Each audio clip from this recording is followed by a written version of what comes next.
아멘. 오늘 예배를 통해 하나님께서 우리에게 주시는 말씀 사도행전 19장 8절에서 20절까지 말씀입니다. 이 살아계신 하나님의 말씀을 이선미 권사님이 낭독할 때 하나님의 음성을 들으시기 바랍니다.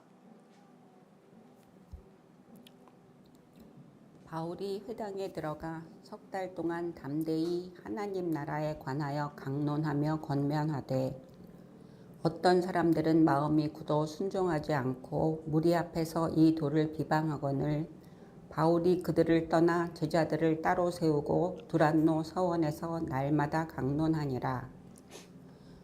2해 동안 이같이 하니 아시아에 사는 자는 유대인이나 헬라인이나 다 주의 말씀을 듣더라. 하나님이 바울의 손으로 놀라운 능력을 행하게 하시니 심지어 사람들이 바울의 몸에서 손수건이나 앞치마를 가져다가 병든 사람에게 얹으면 그 병이 떠나고 악기도 나가더라. 이에 돌아다니며 마술하는 어떤 유대인들이 시험삼아 악기 들린 자들에게 주 예수의 이름을 불러 말하되 내가 바울이 전파하는 예수를 의지하여 너희에게 명하노라 하더라. 유대의 한 제사장 스게와의 7 아들도 이 일을 행하더니 악귀가 대답하여 이르되 내가 예수도 알고 바울도 알거니와 너희는 누구냐 하며 악귀 들린 사람이 그들에게 뛰어올라 눌러 이기니 그들이 상하여 벗은 몸으로 그 집에서 도망하는지라. 에베소에 사는 유대인과 헬라인들이 다 이 일을 알고 두려워하며 주 예수의 이름을 높이고 믿은 사람들이 많이 와서 자복하여 행한 일을 알리며 또 마술을 행하던 많은 사람이 그 책을 모아 가지고 와서 모든 사람 앞에서 불사르니 그 책값을 계산한 즉 은 5만이나 되더라. 이와 같이 주의 말씀이 힘이 있어 흥왕하여 세력을 얻으니라. 아멘. 하나님의 말씀입니다. 하나님, 오늘도 이 말씀으로 우리를 새롭게 가르치소서. 오늘 우리가 이 땅을 살아가며 또 각자 다 다른 상황을 살아가며 다른 마음을 가지고 살아가는 우리들에게 가장 합당하게 하나하나 만나고 만지시며 새롭게 눈뜨며 그 눈뜬 것을 바르게 선택하고 살아갈 수 있는 지혜와 능력도 이 시간 우리에게 허락하옵소서. 함께 모아 주 앞에 예물을 드립니다. 예물이 되게 하옵소서. 우리의 마음과 진심과 정성이 담긴 그리고 주께서 사용하고자 하는 곳에 잘 사용할 수 있는 지혜와 성실함도 허락하옵소서. 여러 마음과 여러 상황으로 이 자리에 있고 또 누군가는 그래서 여기에 없습니다. 각자 하나님 그 마음을 살펴주십시오. 예수님의 이름으로 기도합니다. 아멘. 살아가다 보면 잘 경험하기 힘든, 잡기 힘든 어떤 특별한 기회, 내 삶의 어떤 아주 중요한 변화, 지금까지 내가 살아왔던 마음가짐과 어떤 상황을 변화시킬 수 있는 특별한 기회가 우리에게 다가올 텐데 우린 의외로 그것을 못 알아보는 경우가 많이 있습니다. 알아봤는데 주저주저하는 용기가 없어서가 아니라 아예 그것을 알아보지 못하는, 그리고 알아보기만 한다면 그것을 감당할 능력도 사실 내 안에 있는데 아예 알아보지 못해서 그것을 잡지 못하는 그 가장 중요한 이유가 뭐겠어요? 여러 가지가 복합적으로 있겠지만 가장 중요한 이유는 아무래도 그냥 자신의 익숙함입니다. 나는 그것이 당연하다고 믿어왔고 그것이 지금까지 자기에겐 자연스러웠고, 근데 특별한 기회라는 게 여러분 낯선 거잖아요. 그냥 자주 만나는 거면 그걸 특별한 기회라고도 말하지 않고 특별하다고 더군다나 말하지 않거든요. 그러니까 특별하게 내게 다가왔다는 건 분명히 지금까지 내가 살아오면서 경험하지 못했을 어떤 낯선 것인데, 익숙함이라는 것은 내게 그야말로 그동안 당연했던 것들인데 더군다나 그 익숙함에 내가 함몰되어 있다면, 그것이 전부라면 그 특별함은 어쩌면 내 인생에 정말 소중한 기회가 될 수 있는 그 기회는 보이지 않고 보이지 않으니 잡을 수 없는 것이죠. 근데 말은 쉽지만 실제로 그것이 왜 어렵습니까? 우리 모든 사람에게는 익숙하다는 게 있고 당연하다는 것이 있고 그 익숙함이란 단어 속에 이미 스며들어 있다, 함몰되어 있다 이런 의미가 녹아 있잖아요, 사실.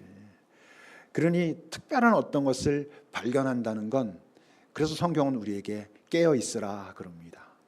깨어 있다는 것이 눈 뜨고 있으라는 뜻이 아니고 너의 익숙함에 함몰되지 마라. 오늘 지금 이 순간 내게 다가오시는 하나님을 놓치지 않을 수 있도록 잘 깨어 있으라 이런 뜻이거든요. 근데 이제 더구나 자기가 가지고 있는 익숙함에 대한 확신까지 가지고 있어. 그래서 그것을 고집해. 나아가 그것에 대한 자부심도 있어. 이러면 낯선 것을 선택하고 그런 건 더 어려운 것이죠. 근데 우리가 다 불완전하잖아요. 완전하지 않은 사람들이 자기가 지금까지 살아온 자신의 경험이건 지식이건 그래서 만들어진 자기의 틀을 그야말로 확신하고 신뢰하고 흔들리지 않고 고집하고 자부심까지 갖는다는 게 결국 그게 교만한 것이죠. 예수님의 자기 확신과 자기 고집과 이건 내가 양보할 수 없어. 그걸 교만이라고 하지 않아요. 왜? 그분은 온전하신 분이니까. 근데 우리가 그러면 우린 뭐 틀림없이 어느 순간 실수할 수밖에 없지요. 근데 뭐 우리가 이 땅 살면서 어떤 기회가 내게 정말 중요한 좋은 기회였는데 놓치고 살죠. 어떻게 다 잡고 살겠어요.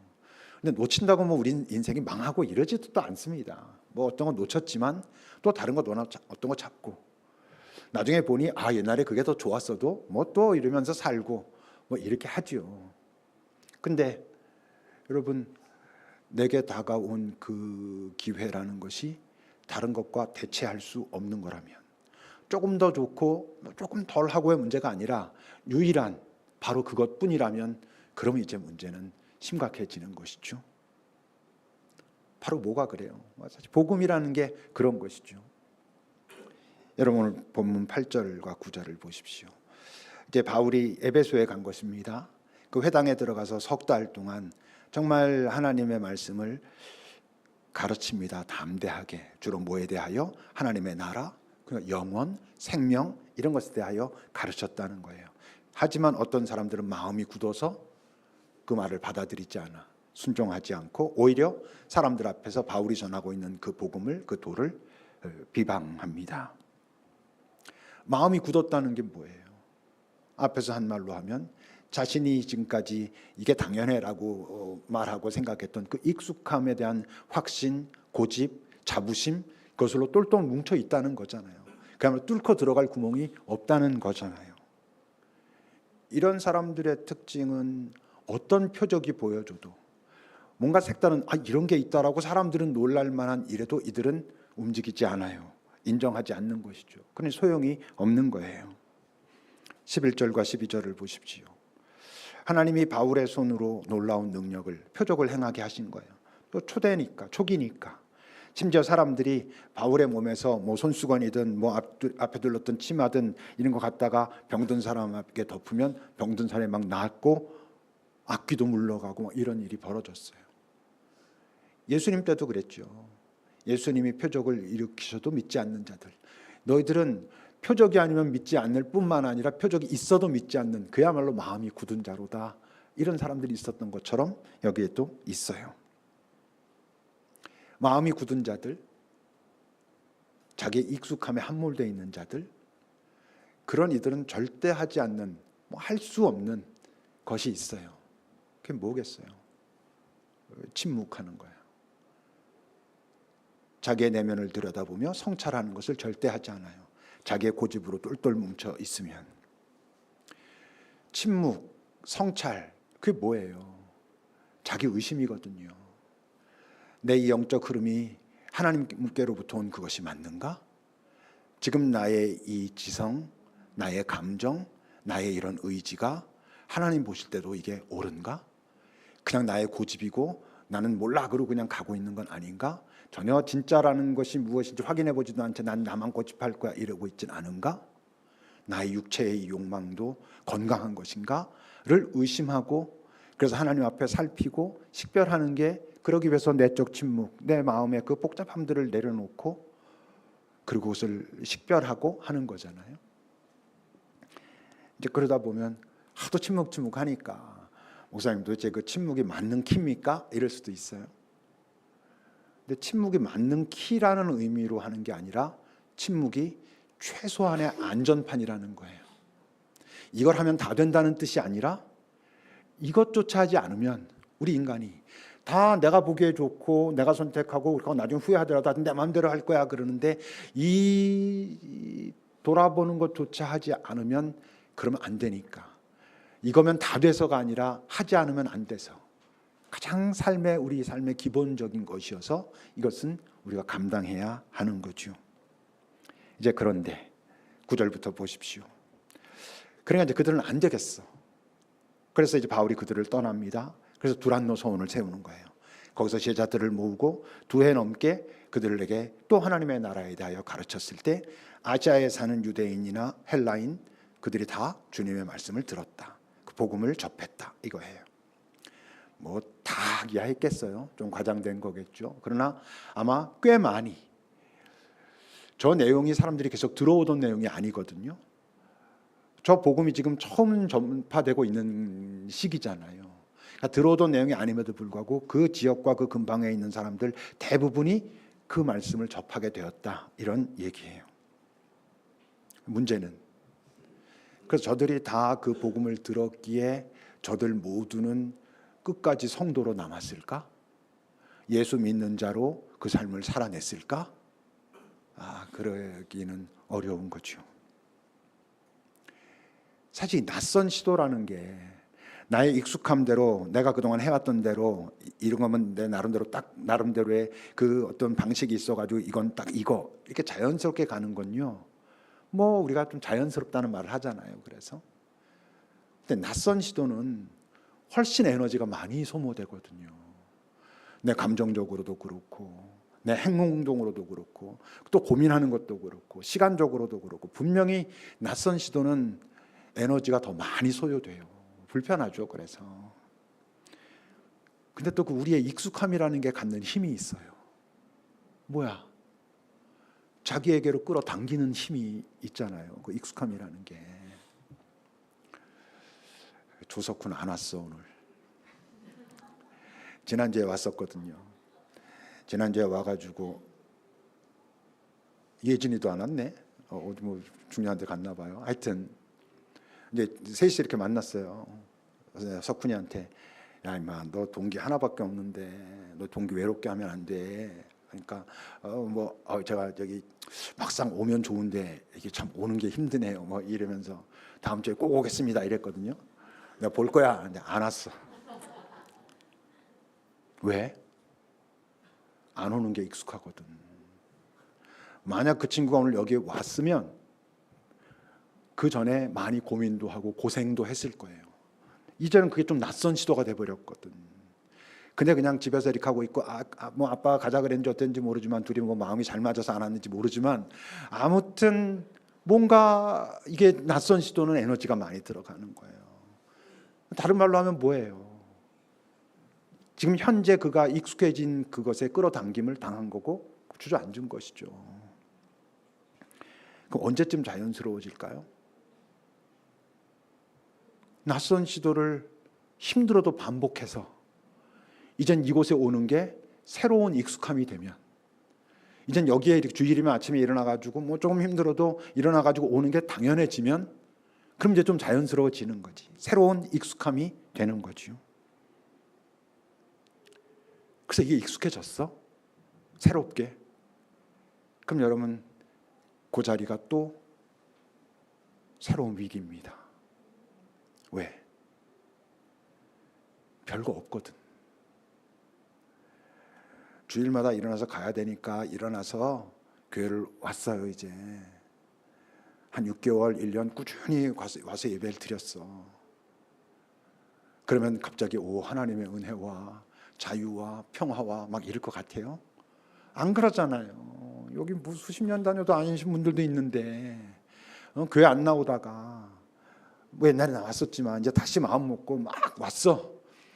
뭐 몇 달 와갔더니 뭐 와가지고 뭐 사람들 만나니까 좋고 뭐 하고 뭐 좋을 수는 있어. 그렇지만 여기에 올 때에 기대하는 그 본질, 정말 하나님과의 관계, 자유, 평화, 이게 뭐 이게 좀 익숙해졌다고 경험합니까?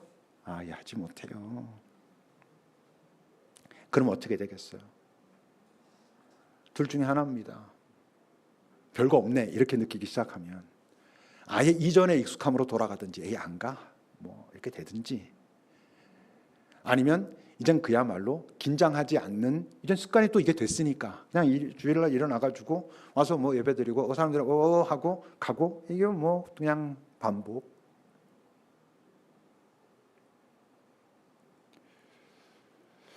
제가 학교에 있을 때요, 애들 이렇게 보면 학년 초에 새로 마음 먹고 공부하겠다 하는 애들이 대부분입니다. 작년에 걔네들이 어떻게 살았던 것과 관계없어. 학년 초가 되면 나름 다 이제 새 마음으로 공부 좀 해보겠다 그럽니다. 뭐 요즘 분위기는 모르겠어요. 우리 땐 그랬어요. 우리 땐 사실 학원이 보조고 학교가 주였었는데 요즘 그게 바뀌었다고들 하죠. 다들 이제 마음 먹고 이제 다 이제 공부하려고 합니다. 한 달쯤 지나면 어떻게 되겠어요? 대부분 이전의 익숙함에 끌려갑니다. 안 하던 놈들은 안 하기 시작하고, 하던 놈들은 물론 하고, 그렇게 이제 이전의 익숙함에 끌려가요. 근데 그 중에 몇 명들 튀는 애들이 있어요. 몇 명도 아니고 그냥 뭐 한두 명 정도예요. 이게 실제로 얘는 공부하겠다고 마음 먹고 시도하기 시작해서 낯선 건데 걔한텐 그걸 좀 유지하기 시작하는 거예요. 그럼 뭐 격려도 하고 뭐 이래 하죠. 중간고사 끝나고 1학기 말쯤 되면 보면 나름 이젠 공부하는 그것이 그에게 조금 몸에 뱄어. 이제 좀 익숙해졌어. 그때가 이제 위기입니다. 학기 말 시험 봤는데 별 차이가 없거든. 그러면 실망하기도 하고 좀 위축되기도 하고, 그러면 이제 선생님 저는 공부는 아닌 것 같아요. 그럼 제가 그랬어요 항상. 야 인마 너도 좀 양심이 있어라. 내가 10년 놀았는데 그까지 한 서너 달, 너댓 달 공부하고 막 어떤 유의미한 변화가 일어나가지고 그러면 공부할 애가 어딨니? 나중에 몰아서 한꺼번에 몇 달 쫙 하지. 될 리가 없잖아요. 분명히 낯선 시도였고 그 낯선 것이 내게 익숙해졌어. 새로운 익숙함이 생겼어. 근데 여러분 거기서 되지 않습니다. 그러니까 너 이번 여름방학 특히 너는 자율학습 못 빼줘. 자율학습 해야 돼. 그때만 자율학습 막 했잖아요. 그리고 2학기 되고 중간고사 지나고 2학기 말쯤 되면 네가 느낄 거야. 이게 뭐가 조금씩 보이기 시작하는데. 제가 학교에 있을 때 항상 그런 생각이었어요. 고3 이제 늦다. 그건 거의 불가능하고 마지막 시점이 고2 시작할 때쯤 진짜 진짜 마음 새롭게 먹으면 그리고 버텨내면 그러면 좀 가능성이 있다. 그래서 고3 때 돼가지고 수학 공부 시작하는 애들은 내가 절대 하지 말라 그랬어요. 네가 이렇게 풀어가지고 풀면 더 답이 안 나오고 차라리 찍는 게 차라리 낫다. 넌 나랑 놀아야 돼 이렇게. 잠깐 놀다가 이제 넌 차라리 암기 과목해 뭐 이랬어요. 안 되는 거죠 그때 되면. 여러분 새로운 익숙함까지 가는 게 아까 말했지만 낯선 시도고 낯선 시도의 반복으로 인해서 가는 거기 때문에 만만치 않아요. 근데 그것이 익숙해지면 이제 되면 얼마나 좋겠어요. 거기서 되지 않아. 더 가야 된다고요. 결국 새로운 익숙함이라 해도 그 익숙함이란 결국 습관이잖아요. 습관은 중요한 거예요. 근데 습관으로 사람에게 내공이 생기고 능력이 생기진 않아요. 그 습관이 더 깊어져야 돼요. 더 진지하게 더 진한 노력의 과정, 숙성의 과정이 있어야 그 습관인 그것이 건강한 습관일 때 사실 나쁜 쪽도 마찬가지예요. 그게 자기 안에 내공이 되죠. 요즘 수요일날 요즘 예배도 이렇게 좀 새롭게 나오시는 분들도 있고 수요일날 그 기도 모임에 나오는 분들이 있어요. 새롭게. 민망해서 이렇게 말은 잘 안 하지만 저는 그들이 그렇게 나오는 게 나름대로 그 안에 절박함이 있다는 거 알거든요. 좀 정말 평화로워지고 싶고 자기 감정의 그 요동을 조금 잔잔하게 하고 싶고 이 세상 힘든데 좀 내가 이렇게 좀 나의 평정심을 유지하고 싶은 마음도 있고 어떤 돌파구로 나온 게 맞아요? 여러분 수요일 날 직장 갔다가 7시 반에 여기 와서 1시간 반 동안 앉아 있는 게 쉬운 일이 절대 아니에요. 낯선 것이죠. 그러니까 에너지가 이 나오는 게 당연한 사람들보다 훨씬 더 들게 돼 있어요. 근데 그걸 꾸준히 나와 쉽지 않죠. 근데 나름 이제 수요일 날 나와서 앉아서 기도하는 게 좀 익숙해졌어. 그러면 오 평화, 오 자유 이러면 어떻게 얼마나 좋겠어요. 여러분 수요일 기도에 1년, 2년 나와도 그게 쉽지 않아요. 제가 나름 오래 했어도 그럴 때도 있고 안 그럴 때도 있는 거예요. 더 버텨내고 하면서 살짝 뭐 이러는 거예요. 그럼 또 이제 말하죠. 그럼 목사님 도대체 자유는 언제 맛봅니까? 맨날 자유 얘기하는데 도대체 자유의 존재는 언제 됩니까? 이런 질문도 이제 하죠. 부족한 우리가 이 땅, 이 세상 질서에 살면서 우리가 누리게 되는 자유란 어떤 완전해진 상태를 의미하지 않아요. 우리가 될 수가 없어요. 완전해진 상태에 딱 완전해지고 나니까 이제는 자유 이런 건 없어요. 자유는 완전해진 상태에서 경험하게 되는 게 아니고 그 완전해지고자 하는 그 갈망을 놓치지 않은 채 계속 실패하면서도 넘어지면서도 또 일어나서 그 자유를 갈망하며 걸어가는 한 걸음 그 순간순간 잠깐 맛보는 거예요. 그리고 처음에는 잠깐 맛보는 그것이 자유라는 것도 자각하지 못해. 꽤 그런 여정을 가고 나서 여전히 낯선 것 같은 그 여정을 가고 나서 돌아보면 저게 그런 자유였던 것 같아. 어떤 순간 자유 아니고 헤매고 그랬던 순간들이 여전히 많이 있어. 근데 맞아. 저때 내 그 순간에 그 마음들 그 선택이 내가 주님과 다 있었고 그때 결국 내가 그게 주님의 평화고 자유였던 것 같아 라는 맛을 조금씩 느끼기 시작하는 거고 그런 것을 자각하는 감각이 생기기 시작하면 이제 긴 시간을 자기가 돌아볼 때 이게 온전하지 않지만 내가 자유를 경험하며 살았다는 것이구나 이렇게 아는 거예요. 딱 완전해진 상태가 돼가지고 어떤 것에도 흔들림 없는 이런 삶은 없어요, 여러분. 그럼 이게 세상의 자유와는 어떤 차이가 있겠어요? 세상의 자유는 단순하게 말하면 내 마음대로 되는 거예요. 내 마음대로 할 수 있는 힘을 갖는 걸 자유라고 말하잖아요. 더 정확하게 말하면 남들보다는 더 내 마음대로 해요. 그도 뭐 모든 걸 자기 마음대로 하지는 않지. 상대적인 거예요. 근데 이 세상 자유의 특징은 공유되지 않아요. 사실은 이 세상에서 말하는 자유는 공유되지 않아서 자유인 거야. 내가 좀 더 내 마음대로 하게 됐어.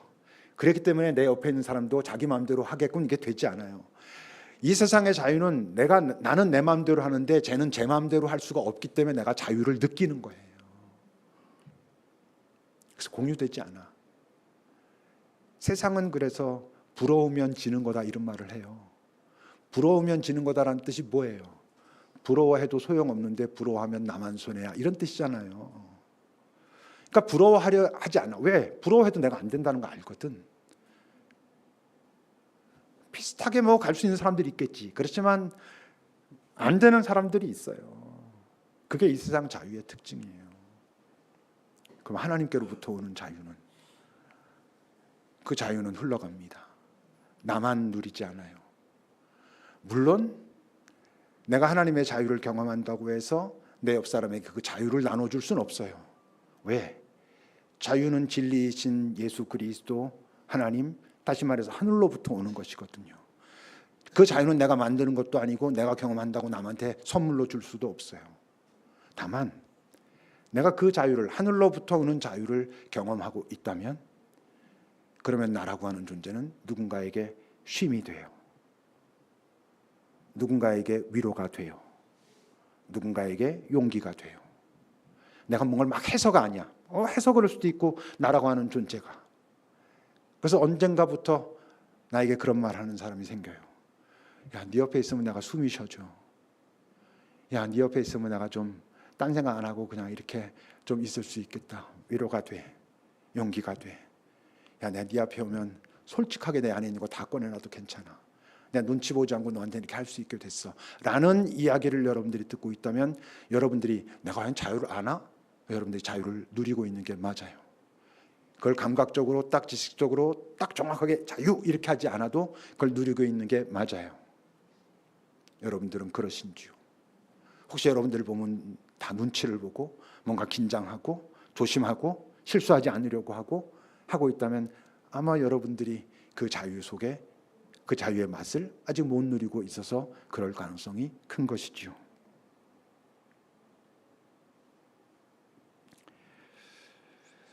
근데 여러분, 또 세상의 자유와 하늘로부터 오는 자유의 아주 중요한 차이는 이 세상의 자유는 부러워해도 거의 갖기 쉽지 않아요. 그래서 아예 부러워하지 않으려고 해요. 근데 하나님의 자유는, 그래서 하나님의 자유를 가진 자의 옆에서 얘한테 있으면 어떤 위로를 경험하고 쉼을 경험하고 용기를 경험하고 다 열어놔도 좀 괜찮은 것 같고 하면서 점점 너는 어떻게 그러니? 라고 부러워하면, 이건 부러워하면 경험할 수 있어요. 예수님이 수고하고 무거운 모든 자들은 내게 오면 내가 쉬게 할 것이다 그랬거든. 그러니까 자유를 경험한 자를 통해서 그 자유의 어떤 일부분의 맛을 경험한 자들이 그 자유의 본질을 궁금해하게 되면 그도 하나님께로 나오고 그도 하늘로부터 오는 자유를 경험할 수 있어요. 이게 우리가 궁극적으로 이 땅에서 예수를 전하고 복음을 전하고 우리가 보통 말하는 전도의 가장 중요한 핵심 또 아름다운 방식이에요. 근데 예수 이름 엄청 맨날 자주 불러도 예수의 자유, 예수의 평화를 맛보는 게 거의 불가능한 사람들도 많아요. 13절을 보십시오. 본문 13절입니다. 돌아다니며 마술하는 어떤 유대인들이 시험 삼아 악귀 들린 자들에게 주 예수의 이름을 부르면서, 분명히 주 예수의 이름을 부르면서 말해요. 바울이 전파하는 그 예수를 의지해서 너에게 명하노니 악귀야 물러가라. 저건 바울이 그런 것들을 하는 거 보면서 와, 나도 저거 해봐야지 이러는 거예요. 나는 주술사들이에요. 저 마술사란. 에베소라고 하는 지역이 그런 주술로 되게 유명했던 도시예요. 에베소의 문자라는 것이 전해져요. 어떤 그 이렇게 알 수 없는 어떤 문자들을 가지고 부적처럼 삼았던, 매우 그게 이제 유명했던. 이 다음 주에 가면 아데미 신전이라는 게 나오는데 세상의 그 세계적인 어떤 불가사의의 7대 뭐 했던, 지금은 없지만 그랬던 도시예요. 그러니까 저들은 예수가 필요한 게 아니에요. 다른 말로 하면 예수의 평화, 예수의 자유, 그러기 위해서 예수와 관계 맺는 게 중요하지 않아요. 이들은 예수가 가진 능력만 중요한 거예요. 예수의 능력만 중요하기 때문에 저들에게 예수는 지금까지 예수 알기 전 자신들이 쫓아다니면서 빌고 머리 숙였던 본질상 우상들, 여러 귀신들보다 더 능력이 뛰어난 또 하나의 귀신일 뿐이에요. 근데 여러분, 신앙생활 한다고 하면서 바로 더 능력 있는 내가 귀신을 만났어 라고 하면서 예수여 하나님이여 외치는 사람들이 많다는 걸 아셔야 돼요. 이전엔 다른 것 쫓아다니면서 거기다 머리 숙이고 나 좀 도와달라고 내 뜻대로 해달라고 그랬는데 예수가 더 능력 있고 그 하나님은 창조하셨고 뭐 능력 있고 뭐 기적을 일으키고 그러니 여기 가서 빌면 된다라고, 예수와의 관계, 그의 평화, 자유 없어도 돼. 가서 내가 빌어가지고 그가 내 얘기 들어주면 내가 이 땅에서 자유로워질 수 있어. 내 마음대로 돼. 이렇게 되는 거죠. 그들의 특징은 그 하나님, 그 예수는 여전히 두려운 존재예요. 잘 보여야 나한테 잘해줄 거거든. 그래서 자유롭지 않아. 그 앞에 가도 평화롭지 않아. 쉴 수 없어. 여러분들의 예수, 여러분들의 하나님도 살펴보셔야지 돼요. 아예 불가능하진 않죠. 19절을 보세요. 본문 19절, 좀 기계가 좀 오늘 이상하다 그랬어요.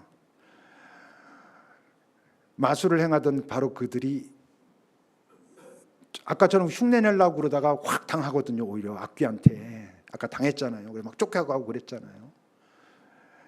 그랬더니 그거 보고는 이들이 다 갖다 버리고 이제 제대로 해보겠습니다 이러는 거예요. 이들은 나름대로 영향력이 있던 사람들이에요. 나름대로 이 땅에서 상대적으로 다른 사람보다 좀 자유로웠던 사람들이에요. 자기 뜻대로 하고 사람들이 좀 자기 말 좀 듣고 이랬던 사람들이란 말이에요. 그러니까 이들도 매우 낯선 시도를 하는 거예요. 지금 이건 실제로 어려워요. 나름대로 자유란 건 뭘까 고민하고 어떻게든 하면 더 인간답다는 게 뭘까 이런 고민을 하던 자들이 예수의 소식을 듣고 내가 한번 해볼까라고 하는 낯선 시도는 운전으로 말하면 좌회전이나 아니면 10시 방향, 11시 방향 정도의 방향을 바꾸는 거라면 이건 유턴 같은 거예요. 절대 쉽지 않죠.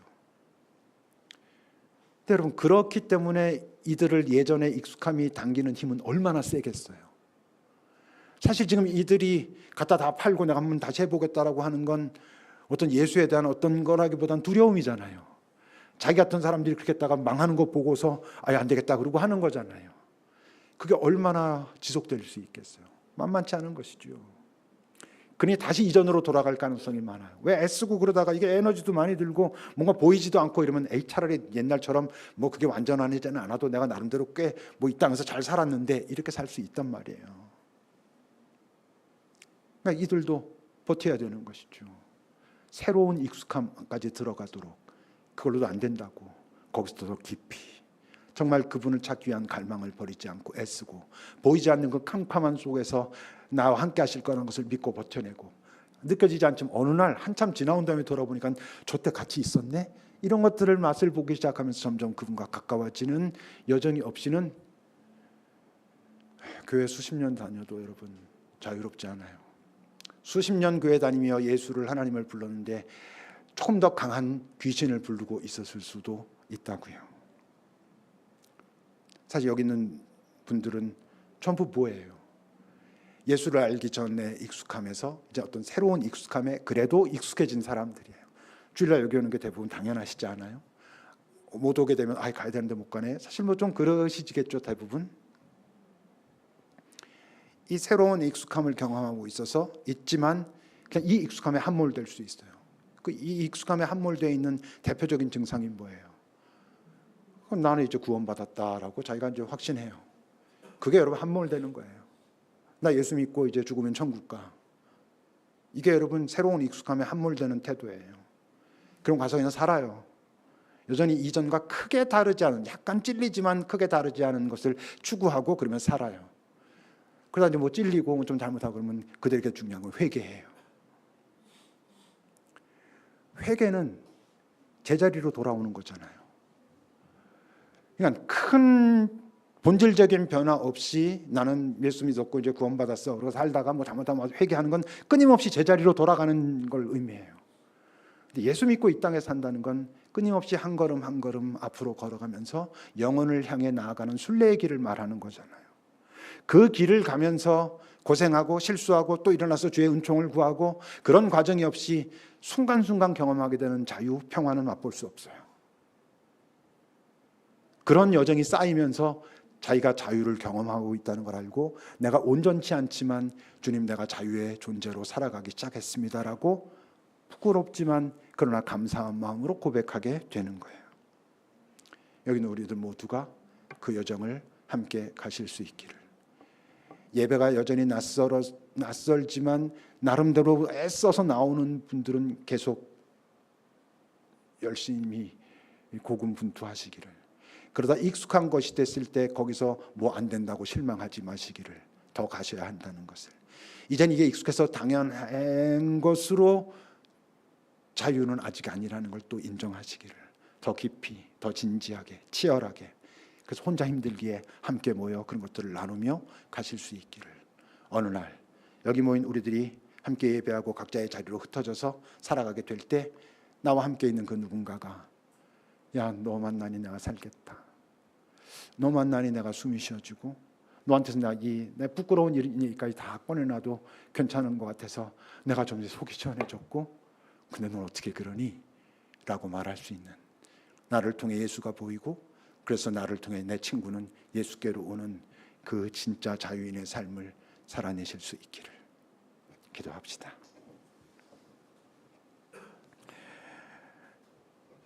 여러분들은 이곳에 오실 때 어떠십니까? 이게 자연스럽고 익숙하시죠, 대부분. 그래서 여러분들 그 익숙함을 통해 자유를 경험하고 계시는지요?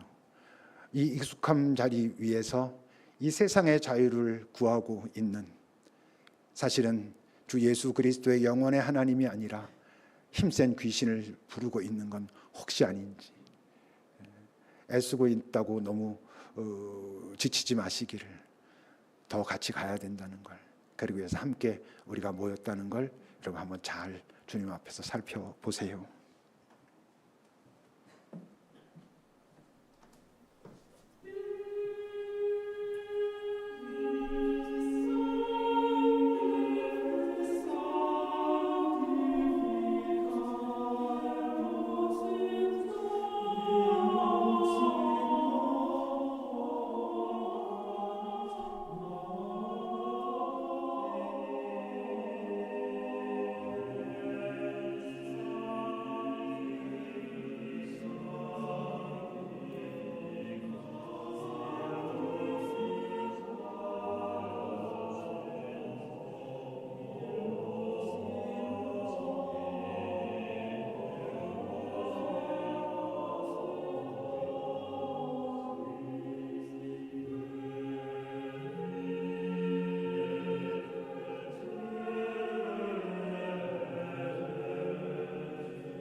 하나님, 너희를 자유롭게 하려고 내가 너희를 자유를 주었으니 그 자유로 세상에 가서 종로로 타지 마라 하셨는데, 우리는 그래서 이곳에 모여 예수를 부르며